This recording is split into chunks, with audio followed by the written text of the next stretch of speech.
Mejor hablar en M24.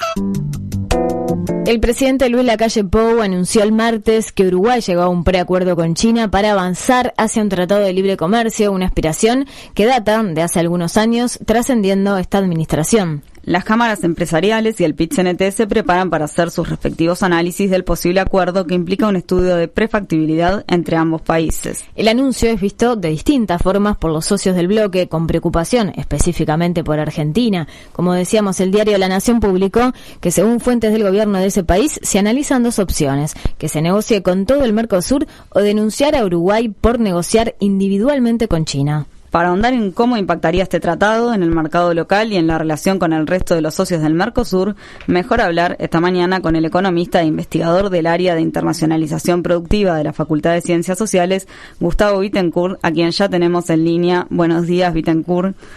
Buenos días. Buenos días. Quisiéramos empezar, por una pregunta más general, pero creemos que es necesario también, de repente, para mucha gente de la audiencia, incluso para nosotras, poder entender cuál es la diferencia cuando se habla de un tratado de libre comercio en relación a otro acuerdo comercial bilateral que pudiera hacer Uruguay.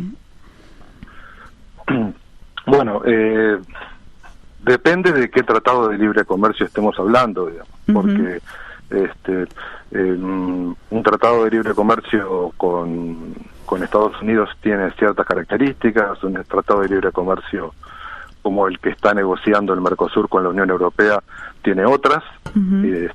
Ambos tienen varios aspectos en común. Los tratados de libre comercio que normalmente firma China tienen mucho más énfasis en el comercio de bienes y mucho menos énfasis en nuevas disciplinas como propiedad intelectual, servicios, etcétera.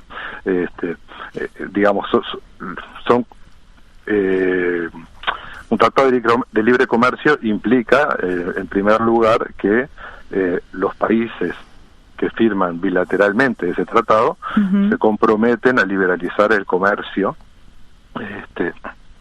de bienes y servicios en un cierto plazo, ¿no? Esa es como la idea general del Tratado de Libre Comercio, y es lo que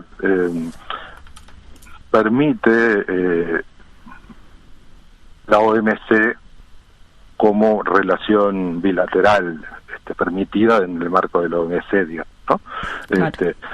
Eso no quita de que pueda haber otras alternativas de vínculo y de profundización del vínculo económico entre los países. Gustavo, ¿y qué tratados de libre comercio ha firmado nuestro país hasta el momento? Los que tiene con el Mercosur, y hay un tratado con Chile, con México, que fueron como permitidos en el contexto del Mercosur bilateralmente, pero no mucho más. O sea, por lo general, digamos, a partir de una cláusula muy conocida del Mercosur, y la idea central, digamos, de formar una unión aduanera implica llevar adelante una negociación comercial común con terceros países, ¿no?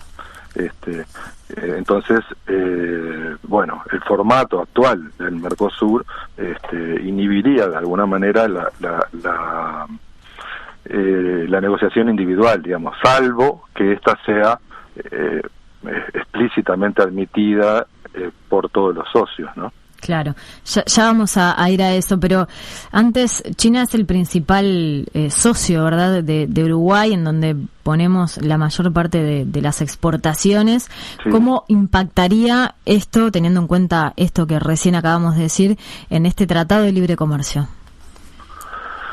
A ver si te entiendo bien la pregunta. Tú me estarías diciendo cómo podría impactar en el comercio uruguayo un tratado de libre comercio con China. Claro.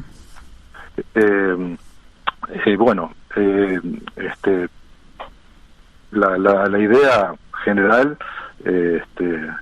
primero, lo que se está planteando es un estudio de prefactibilidad, digamos, ¿no? O sea que sería identificar cuáles serían los sectores con alto potencial de crecimiento y cuáles serían los sectores con potencialmente perjudicados por un tratado, digamos, ¿no? Eso está pensado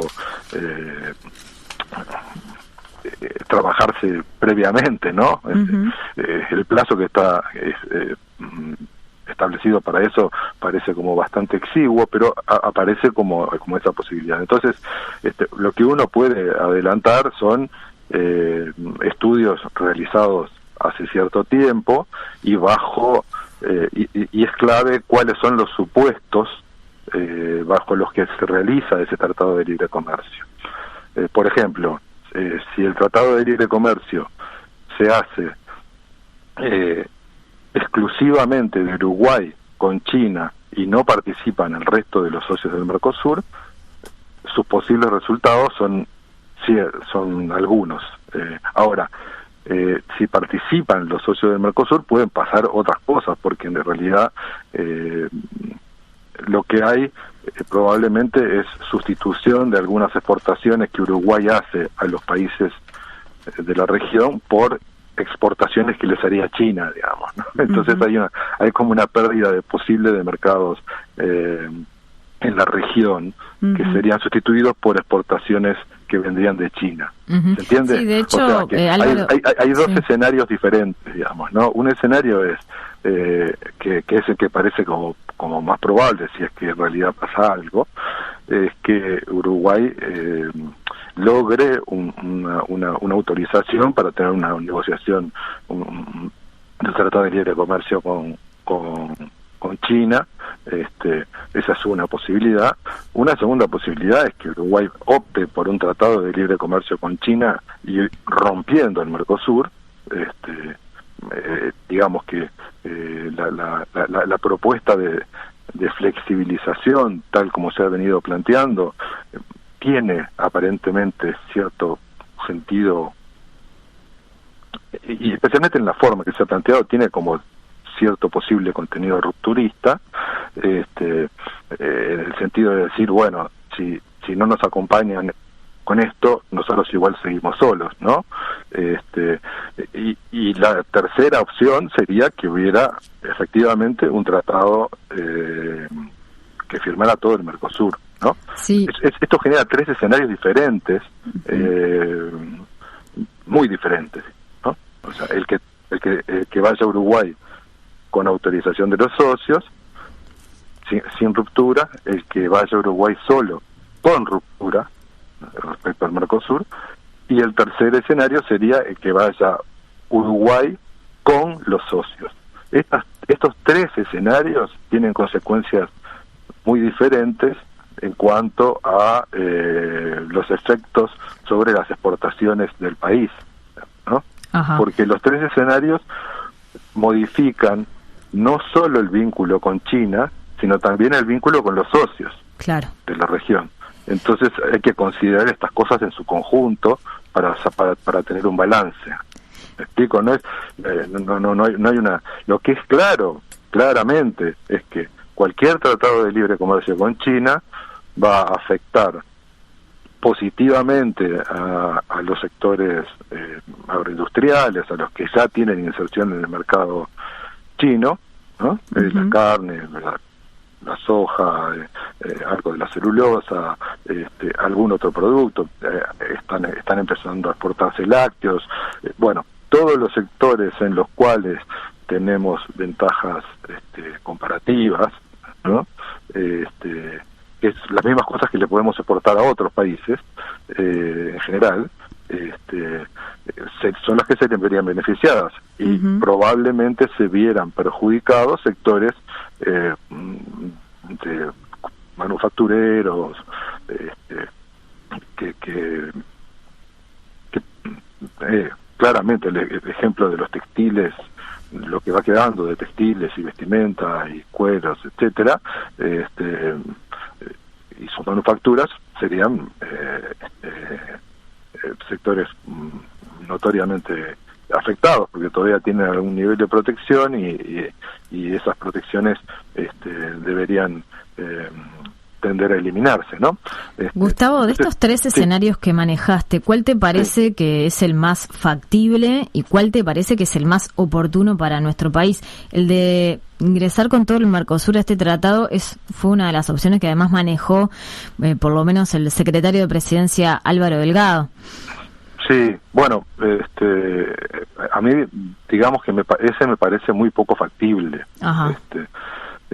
Más allá de discutir la conveniencia o no de cada uno de ellos, que te repito, no sé si estaría en condiciones de evaluar comparativamente estos tres escenarios. Lo que digo es que por lo menos esos tres escenarios tienen que formar parte de la evaluación.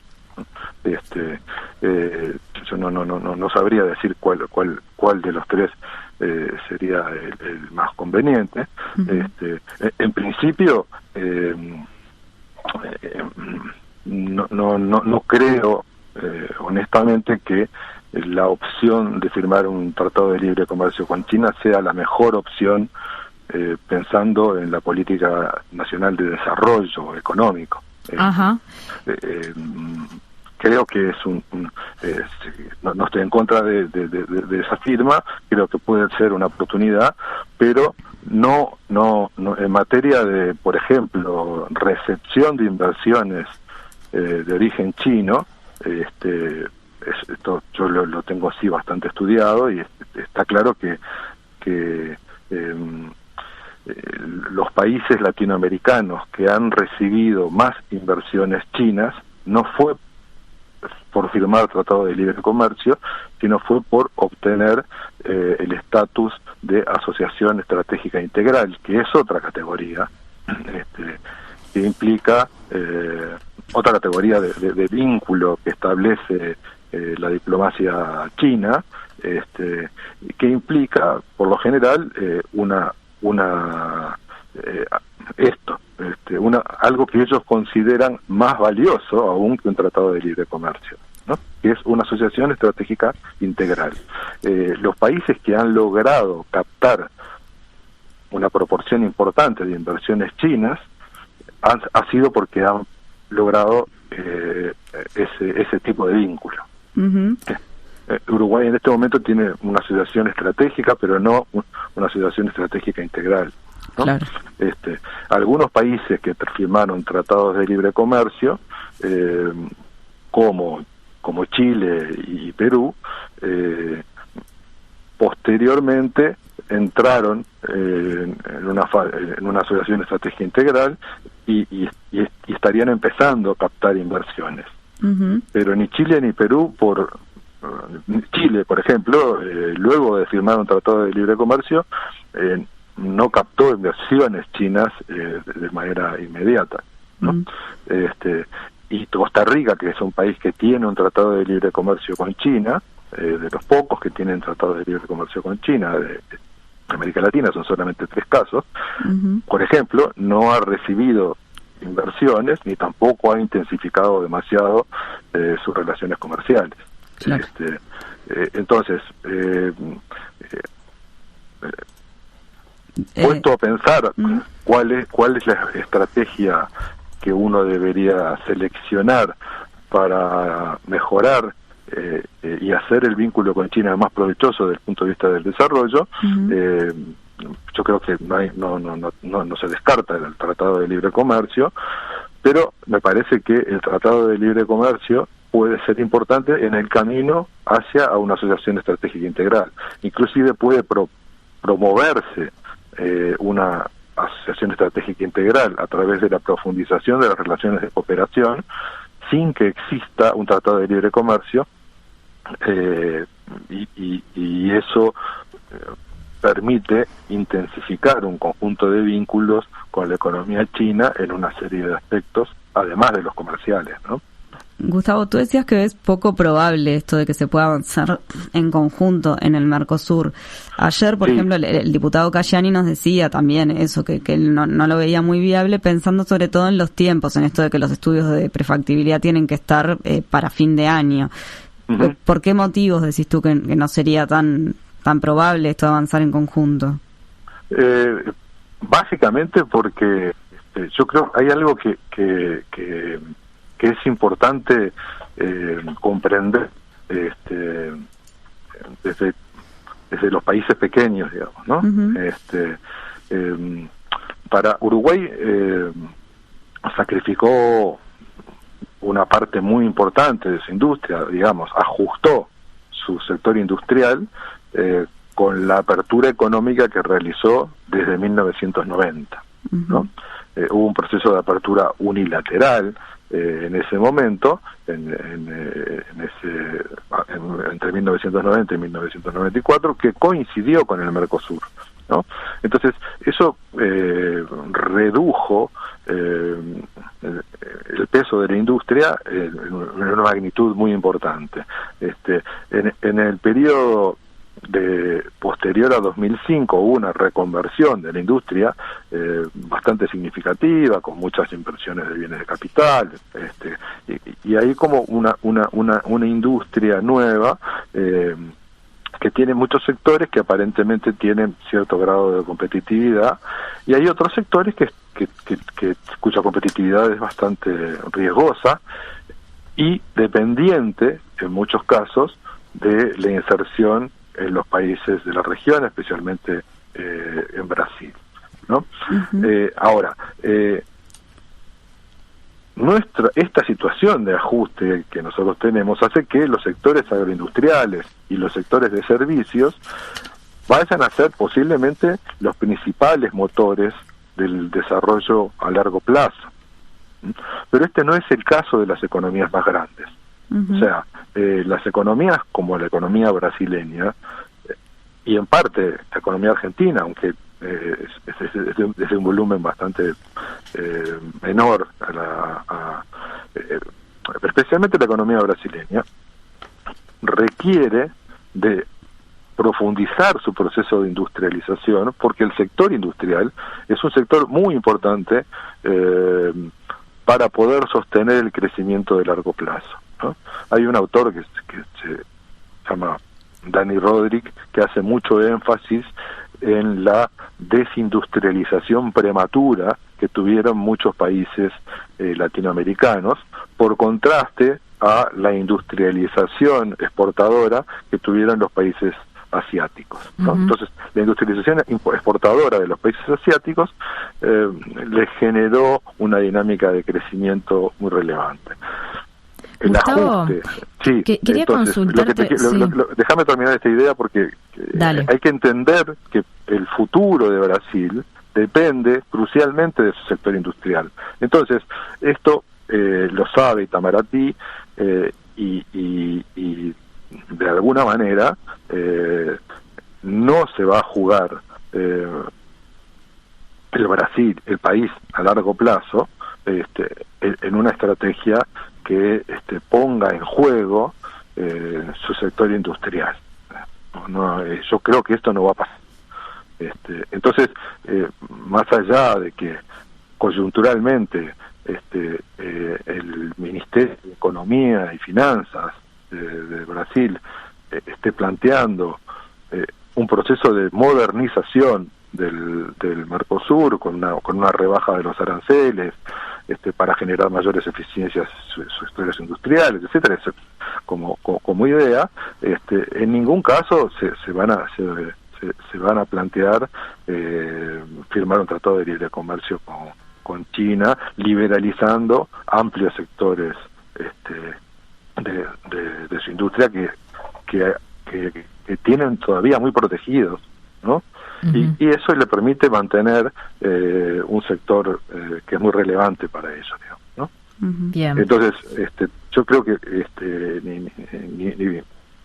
más allá de del perfil político ideológico, hay un problema del rol que tienen los sectores industriales para el desarrollo en los países grandes. Bien, se entendió este concepto, es bien interesante, las diferentes visiones e intereses de los sectores de Brasil. Quería centrarme en algo que me pareció que deslizaste esto del modelo de desarrollo del país. Ayer el senador del Frente Amplio, Daniel Olesker, en una visión personal, no en una consideración personal, no por parte de todo el Frente Amplio, decía que veía algunos riesgos en esto de el modelo de desarrollo de producción que se estaría profundizando con este Tratado de Libre Comercio. ¿Hay un riesgo de una reprimarización de la economía, de una profundización de la condición de subordinación de Uruguay en la economía global con este Tratado de Libre Comercio? Sí, yo creo que yo no uso mucho el concepto de subordinación porque alude como a un problema político, no como un problema de dominación, y en realidad creo que más allá de que ese problema sí exista, digamos, porque hay relaciones de poder, etcétera, no es necesario utilizar el concepto de dominación ni de relaciones de poder cuando el problema que tenemos básico es que nuestra estructura de producción de base primaria genera muy poco crecimiento de largo plazo, porque la productividad crece muy poco a largo plazo. O sea, que tenemos un crecimiento que se produce como por saltos, digamos, ¿no? O sea, entran las inversiones en celulosa, entonces el valor agregado que tiene el sector forestal pega un salto, pero eso es un escalón que permanece en el tiempo. Luego la productividad de eso no crece, el producto por trabajador, digamos, por decir de alguna manera, ¿no? Uh-huh. No crece a largo plazo, y eso implica un límite al potencial de crecimiento económico de largo plazo de la economía. Esta es una cuestión que tenemos bastante estudiada, pensando en escenarios a mediano y largo plazo futuro, y está claro que puede haber un incremento importante en estos sectores de base primaria, puede haber innovaciones relevantes, no tengo dudas de que puede haberlas, pero el potencial de crecimiento que ofrecen en general, por lo menos en lo que hemos visto hasta ahora, es menor al que ofrecen otros sectores. Digamos. No es lo mismo especializarse en electrónica o sectores vinculados a las telecomunicaciones, claro, manufacturas de alta tecnología, que en los sectores primarios, aún tomando en cuenta de que las transformaciones biotecnológicas, etcétera, pueden estar generando cambios importantes, ¿no? Uh-huh. Aún tomando en cuenta eso, la tasa de crecimiento a largo plazo que aparece por el tipo de especialización productiva que tenemos, basada en nuestras ventajas naturales, digamos, ¿no? Es una tasa relativamente baja, digamos, ¿no? Bien. O sea, diversas estimaciones que hemos hecho nos llevan a pensar que el retorno a un perfil fuertemente primarizado va a inducir una tasa de crecimiento similar a la que tuvimos en el siglo pasado, digamos. Bien, Gustavo, te proponemos hacer una pausa breve para seguir analizando otros temas en relación a este. ¿Nos aguardás? Sí, claro.